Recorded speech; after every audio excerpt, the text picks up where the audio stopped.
I was going through the internet and found an interesting story from BJ Armstrong, who won 3 NBA championships with Michael Jordan. In said article, BJ describes Michael much differently than all of us know him to be, even me. Now let me explain exactly what BJ was talking about in the article. But first, welcome. My name is Paul, and this is The Basketball Show, where I talk today's NBA, current events, news, players, history, and more. All completely unbiased, even though some people disagree, because any opposing opinion to weak people is always considered hating.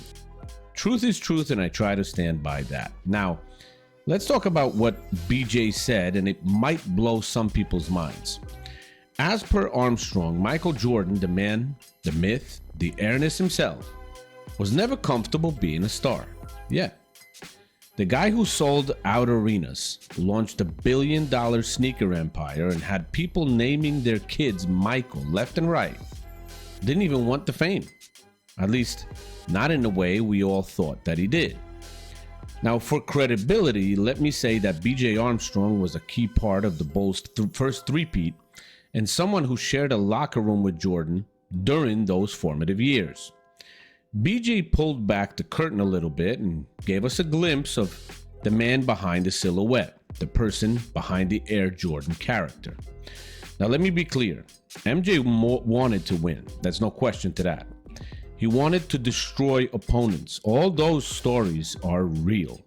He was an assassin, no question. He wanted to be the best, but according to BJ, what he didn't want was the spotlight that came with it. That's not what drove him. He wasn't playing for that. This wasn't about flexing on Instagram, which they didn't have then, but I'm just giving that as an example or whatever.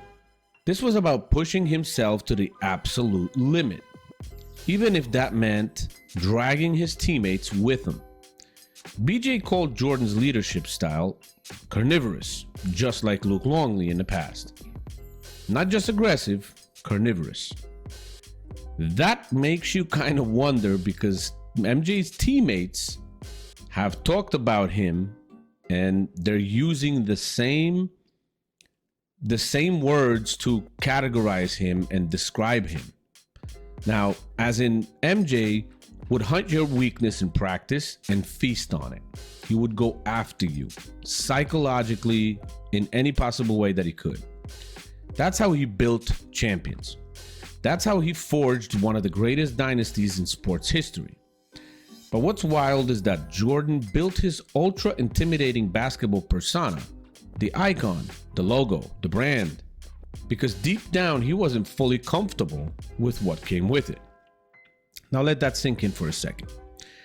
BJ said Jordan created his character, Air Jordan, as a way to cope with being so incredibly talented. Think about how backwards that is from today's NBA, especially, you know who I'm talking about. Most players today build a brand before they build a resume. They want the shoe deal, the reality show, the podcast, the Twitter beef. Then maybe we'll worry about some rings. But Jordan, he never let that brand walk into the locker room. BJ said, and I quote, "He never ever allowed Air Jordan to enter into the locker room or a conversation." In other words, Mike was Mike behind closed doors. Not a celebrity, not a marketing machine. Just a simple teammate, a competitor, a guy who wanted to win. And that might be the biggest difference before the old school and the new school. Jordan didn't play for the cameras. He didn't have the script for the documentary while he was still playing.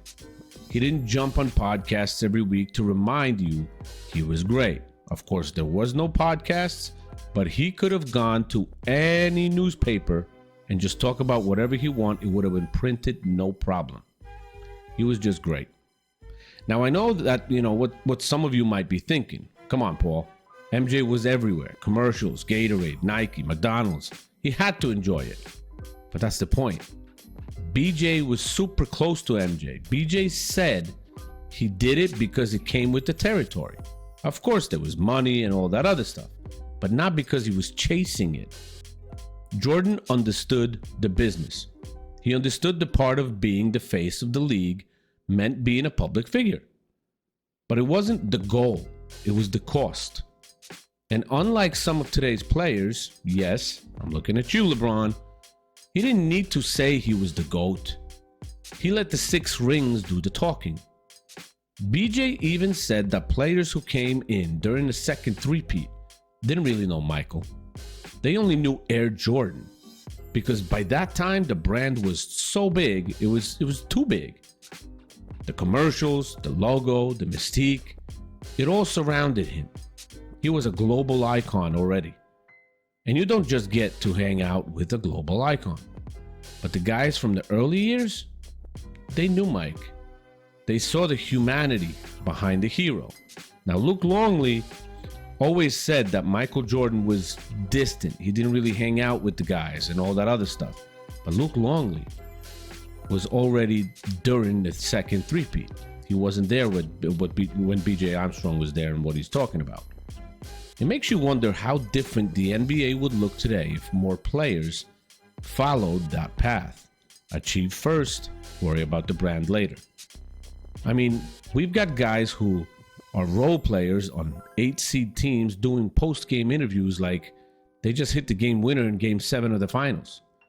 The entitlement, the self-importance, the need of validation through likes and followers instead of banners and trophies. It's a whole different game, guys. Jordan didn't need validation. He needed victory. And that's why stories like these from BJ Armstrong hit so hard. There's not many of them. Because it shows us that MJ didn't just change the game with his skills. He changed it with his mindset. BJ says Jordan approached his superstardom as a responsibility, not a reward. He didn't want to be famous. He just wanted to be the best. But he understood that fame came with being the best. So he carried that burden. For the league, for the fans, and for his team. But not for himself. I gotta be honest. That kind of humility, especially in someone that's so dominant, that's rare, man. Like unicorn rare. You'd have a better chance of finding Ben Simmons at a shooting camp. It's even more impressive when you consider how Jordan never let the persona become his identity. That's a trap of a lot of today's athletes, and they fall into it like crazy. They become so wrapped up in their image that they forget to improve their game. But MJ, he separated the two. He left Air Jordan at the door and brought Mike into the gym. And honestly, isn't that what leadership is supposed to be? Not demanding attention, not flexing your clout, but showing up, setting the tone, and being the first in and the last out. Jordan didn't have to act like the alpha. He was the alpha. I mean, he just was. And everybody saw that. Now, let's also not forget BJ was a point guard. He had a front row seat to his every single day. He saw the grind. He saw the focus.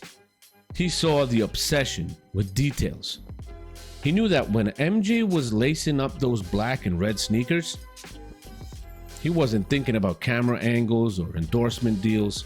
He was thinking about how to make you wish you never stepped on the court against him. So now we ask the real question. Who in today's NBA has that kind of a mindset? We know Kobe had it. He modeled it after MJ. But today, maybe Giannis? Maybe? Now, the rest, they're doing more tweeting than torching. BJ Armstrong Insight gives us something powerful to think about and consider. That greatness isn't just about highlights and hardware. It's about humility. It's about understanding your role, not just as a player, but as a leader, as a teammate, and as a professional. Michael Jordan wasn't chasing superstardom. He was chasing greatness. Stardom just happened to get dragged along for the ride. That's the difference. All right, guys. This is it for today's episode. Now let me know what you think in the comments. Do you agree with BJ's take on MJ's humility? I mean, he should know. He was right there to watch it. Do you think everyone in today's game even comes close to that mentality? I'd love to hear your thoughts. Don't forget to like, subscribe, and share this podcast with someone who still thinks today's NBA players would have survived a week in the 90s. Until next time, stay real, sharp, and remember, banners hang forever. Instagram posts don't. I'll see you in the next one. Peace.